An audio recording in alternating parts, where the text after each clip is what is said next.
Le Parti socialiste sur le difficile chemin de la rénovation, un long travail entamé en septembre, mais le premier forum aura lieu demain à Avignon. François Hollande devra s'armer de patience. Il faut dire qu'un certain nombre de cadres du PS devraient briller par leur absence dans la Cité des Papes. Sandrine Rigaud, Éric Janet. C'était il y a plus de 2 mois. Un premier secrétaire bien entouré et une arrivée très préparée. Ce jour-là, François Hollande présente à la presse les forums de rénovation du PS. Ce processus interne censé moderniser le parti. Une exigence après les défaites électorales du printemps. Nous devons aller vers les choix sur les sujets les plus difficiles. Je pense enfin qu'il y a utilité pour les socialistes à faire la démonstration qu'ils sont capables de se retrouver ensemble, d'abord pour mener ce travail. Ensemble, voilà pour le principe. Mais très vite, des voix s'élèvent. Au PS, tout le monde ne joue pas collectif. On a le sentiment que la démarche qui est engagée au sein du PS est une démarche qui est trop lente et pour être franc, peut-être pas suffisamment volontaire et sincère pour que l'on puisse totalement s'y fier. Donc on veut apporter notre propre contribution à la démarche et je pense qu'elle sera significative.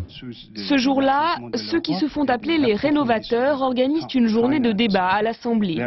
Objectif, parler du fond, pas des personnes. Une mission selon eux, impossible au PS.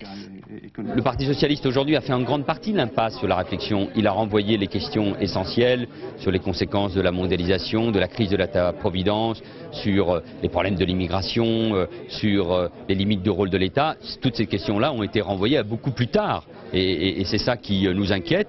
Au même moment, et pas très loin de l'Assemblée, Benoît Hamon, un autre quadra du PS, lance son propre think tank.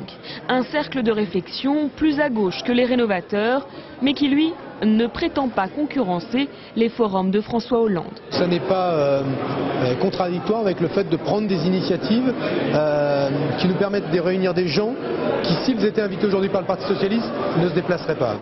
Des initiatives qui partent pourtant toutes du même constat, la faiblesse du parti et son incapacité à se refonder. Officiellement, il ne s'agit que de ça. Il y a sûrement beaucoup d'arrière-pensées. À 1 an du Congrès, certains essaient peut-être de se positionner, je pense qu'ils ont tort.